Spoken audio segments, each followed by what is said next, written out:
గతంలో లడ్డూ విషయంలో చాలా అగ్రెసివ్‌గా మాట్లాడిన పవన్ కళ్యాణ్ గారు, అసెంబ్లీలోనే నేను గత ప్రభుత్వంలో ఉన్నటువంటి నాయకుడిని నేను టార్గెట్ చేయట్లేదు. నేను ఆయన తప్పు చేశారని అనలేదు. సో, ఇండైరెక్ట్‌గా జగన్ గారి తప్పు దీంట్లో ఉంది అని చెప్పి నేను అనలేదు అని చెప్పి పవన్ కళ్యాణ్ గారు అన్నారు. సో, దీనికి కారణం అమిత్ షా గారు చెప్పిందే అనేది. ఇలా ప్రతి అంశంలోనూ జగన్‌ని టార్గెట్ చేయటం పవన్ కళ్యాణ్ తగ్గించారు. సో, అలాగే గతంలో పవన్ కళ్యాణ్‌ని అగ్రెసివ్‌గా టార్గెట్ చేస్తూ వచ్చిన వైసీపీ గూడా ఇప్పుడు పవన్ కళ్యాణ్‌ని పెద్దగా టార్గెట్ చేయట్లేదు. మెయిన్ ఫోకస్ టీడీపీ మీదే పెట్టింది. సో, చిన్నగా పవన్ కళ్యాణ్ టీడీపీకి దూరం అవుతున్నారు. వైసీపీ గూడా పవన్ కళ్యాణ్ జోలికి వెళ్ళాలనే ఉద్దేశంతో లేదు. దీనంతటికీ కారణం అమిత్ షా వ్యాఖ్యలు. ఇది నిన్నటి నుంచి నడుస్తున్నటువంటి ట్రెండ్. ఇది వాస్తవం అనుకోవాలా? లేదంటే గతంలో ఎన్నికల ముందు పవన్ కళ్యాణ్‌ని పర్సనల్‌గా విమర్శించటం గాని, చేసినటువంటి వ్యాఖ్యలు, మంత్రులు చేసినటువంటి టార్గెటింగ్ ఇవే వైసీపీకి కొంత ఓట్ బ్యాంక్‌ని కోల్పోవటానికి కారణమైనయి అన్న రియలైజేషన్ అనుకోవాలా? ఏమనుకోవాలి? చరణ్ గారు ఇక్కడ ఫస్ట్ పాయింట్ ఏంటంటే, పవన్ కళ్యాణ్ గారు జగన్మోహన్ గారు విమర్శించారు, ఏదో అమిత్ షా ఇటు అనేసినాడు అన్నాడో లేదో ఎవడు తెలియదు. First point. అంత జాతీయ నాయకులు అంత ఓపెన్ అయిపోరు ఎప్పుడు కూడా. టీకై ఓకే ఇక తప్ప ఇంకేం మాట్లాడరు, అది అందరూ తెలుసు. ఫస్ట్ పాయింట్ ఏంటంటే, పవన్ కళ్యాణ్ గారి జగన్మోహన్ విమర్శించకపోవడానికి 2 కారణాలు ఉంటాయి. తగ్గడానికి ఒక కారణం పాయింట్ లేదు.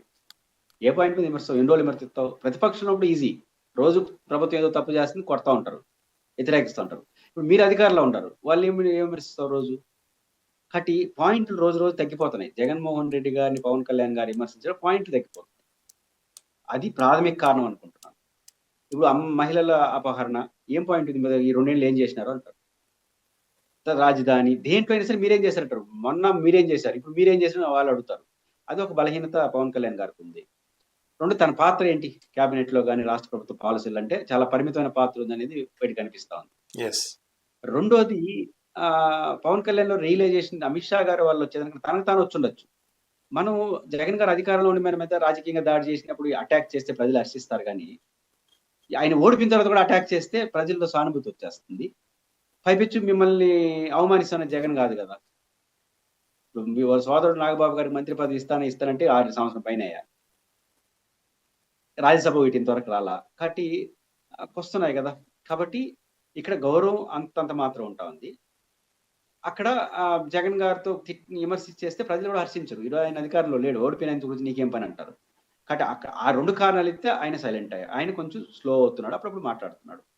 జగన్ గారికి సంబంధించినంత వరకు తన రాజకీయ పరిస్థితి అక్కడ బలహీనపడుతున్నట్టు కనిపిస్తున్నాడు. వాళ్ళ పార్టీ శ్రేణిలోనే అవసరమా ఇప్పుడు తెలుగుదేశంతో ఏంది మనం అనుమానిస్తోంది జగన్ గారితో గొడవ అని వాళ్ళ పార్టీలో శ్రేణులు ఉన్నప్పుడు వీళ్ళు పవన్ కళ్యాణ్ గారిని రోజు విమర్శించారనుకోండి, వాళ్ళు యాక్టివ్ అవుతారు. అంటే వాళ్ళలోనే రిలీజ్ చేసినప్పుడు మనం మౌనంగా ఉంటే ఉన్నప్పుడు పవన్ కళ్యాణ్ గారు మౌనంగా ఉన్నప్పుడు జగన్ గారు మౌనంగా ఉన్నప్పుడు పదే జగన్ గారిని విమర్శించినా ఆయన విమర్శించుకుంటారు. ఆయన గుమ్మన్నాడు నీ పేరే చెప్పలేదు ఎందుకు అంటారు. కాబట్టి వ్యూహాత్మకంగా ఉంది వైసీపీ. పవన్ కళ్యాణ్ గారికి పాయింట్ లేదు, ఆ కోపం ప్రదర్శించడానికి అవకాశం లేదు. వైఎస్ఆర్ పార్టీ వ్యూహాత్మకంగా ఉంది. ఇది తప్ప నాకు ఇంకోటి కనపడలేదు. ఇక్కడ బీజేపీ జగన్ గారిని నమ్ముతుందా, చంద్రబాబు గారిని నమ్ముతుందా అనే క్వశ్చన్స్ వస్తున్నాయి. చంద్రబాబు నాయుడు గారిని బీజేపీ నమ్మదు, బీజేపీ చంద్రబాబు నాయుడు గారు నమ్మరు. ఇద్దరికి ప్రామాణికం పరస్పర అవసరం. తప్పు కాదు, రాజకీయాలు ఇది చాలా సాధారణ విషయం. రాజకీయాల్లో స్నేహాలు ఏంటి? రాజకీయాల అవసరాలే కదా. బీజేపీ అవసరం తనకుందని చంద్రబాబు గారు భావిస్తే బీజేపీతో పొత్తు పెట్టుకున్నారు, వద్దనుకుంటే విడిపోయినారు. బీజేపీ కూడా అంతే. అంత తీవ్రంగా విమర్శించుకున్న చంద్రబాబు గారితో ఎందుకు పొత్తు పెట్టుకుంది? తెలుగుదేశం పార్టీకి ఎడ్జ్ ఉంది, పెట్టుకుంటే మనకు కూడా వస్తుందని సక్సెస్ అయినారు. కాబట్టి రాజకీయంగా అవసరమే ఇద్దరికి ప్రామాణికం. బీజేపీ తెలుగుదేశం పార్టీ పొత్తుకు ప్రామాణికం నమ్మకాలు కాదు, అవసరం, రాజకీయ అవసరం. ఒక రాజకీయ పార్టీకి ఉన్న సహజమైన అవసరం. జగన్మోహన్ రెడ్డి గారి విషయంలో బీజేపీ షాఫ్ట్ గా ఉంటుందా? ఉంటుంది. ఏ విషయంలో ఉంటుంది? బీజేపీ ప్రధాన శత్రువు ఎవరు? కాంగ్రెస్. ఈరోజు జగన్మోహన్ రెడ్డి గారు వీక్ అయిపోతే ఆ ప్లేస్ లో బలపడేది ఎవరు? కాంగ్రెస్ పార్టీ. కాబట్టి సహజంగా తన శత్రువు మిత్రుడు అంటారు నేతా సుభాష్ చంద్రబోస్ హిట్లర్తో వాళ్ళకి సంబంధించి. కాబట్టి బీజేపీకి జగన్ గారి రాజకీయ శత్రువు, ఈయనకి ఆయన శత్రువు, బీజేపీకి కాంగ్రెస్ శత్రువు. కాబట్టి కాంగ్రెస్ పార్టీకి వ్యతిరేకమైన జగన్మోహన్ రెడ్డి గారి మిత్రుడు కాకపోవచ్చు, కానీ శత్రువు అయితే కాదు. జగన్మోహన్ రెడ్డి గారి బలంగా ఎంత రోజులు ఉంటే అన్ని రోజులు ఆంధ్రప్రదేశ్ లో కాంగ్రెస్ కి 0, తెలంగాణలో అంతో కొంత ఇబ్బంది పడుతుంది. కానీ తన రాజకీయ పరిస్థితిన కాంగ్రెస్ పార్టీ ఇబ్బంది పడుతున్నప్పుడు, ఆ ఇబ్బందికి జగన్ గారు కారణమైనప్పుడు జగన్ గారితో గొడవ ఎందుకు పెట్టుకుంటారు వాళ్ళు? ఎవరైనా మీరైనా నేనైనా ఎవరు పెట్టుకుంటాం? పెట్టుకో. అది ప్రాథమికమైంది. నమ్మడానికి నమ్మకపోవడం. నమ్మేదే ఉండదు. జగన్ గారిని నమ్మేదే ఉంది. జగన్ గారు కాంగ్రెస్‌కి వ్యతిరేకం అనేది నమ్మకమే ఉంది వాస్తవం గదా! యెస్. కాంగ్రెస్ బలపడకుండా ఉంటే ఢిల్లీలో మనకు కాంగ్రెస్‌కి లాభం. ఓ 10 సీట్లు ఆంధ్రప్రదేశ్‌లో పెరుగుతారు కదా వాళ్ళు. అవకాశం ఎందుకు ఇస్తారు? కాబట్టి కాంగ్రెస్ బలహీనపడాలని కోరుకుంటారు. అందులో జగన్ గారి కారణం కాబట్టి సంతోషిస్తారు. అంతకు మించిన రిలేషన్స్ ఆయనకి వీళ్ళకి ఏమీ లేదు అనేది మనకు క్లియర్‌గా అవుతుంది. అది జగన్ గారిని నమ్మకం కాదు. ఒక వాస్తవం. చంద్రబాబు గారిది కూడా ఒక వాస్తవం. ఇద్దరు అవసరం ఉన్నప్పుడు ఉంటారు లేకపోతే వెళ్ళిపోతారు. జగన్మోహన్ రెడ్డి గారి పరిస్థితి కూడా అసలు కలిసేది లేదు. అవసరమే లేదు. ఆయన బలంగా ఉంటే అంతో ఇంతో తన శత్రువు కాంగ్రెస్ ఇబ్బంది పడుతుంది. పడనీయండి అనుకుంటారు. ఒకవేళ కాంగ్రెస్ ఆంధ్రప్రదేశ్‌లో తెలుగుదేశాన్ని వైసీపీ ఇద్దరిని కొట్టేసే పరిస్థితి బీజేపీ వస్తే ఏమి టాలరేట్ చేయదు. మీకు తెలంగాణ బెస్ట్ ఎగ్జాంపుల్. ఎంత సపోర్ట్‌గా ఉండింది బీఆర్ఎస్‌కి బీజేపీ. యెస్. మార్చ్‌లో అసెంబ్లీ ఎన్నికలు జరగాల్సిన దాన్ని డిసెంబర్‌కి ప్రీపోన్ చేసుకుంటే సహకరించింది ఎలక్షన్ కమిషన్.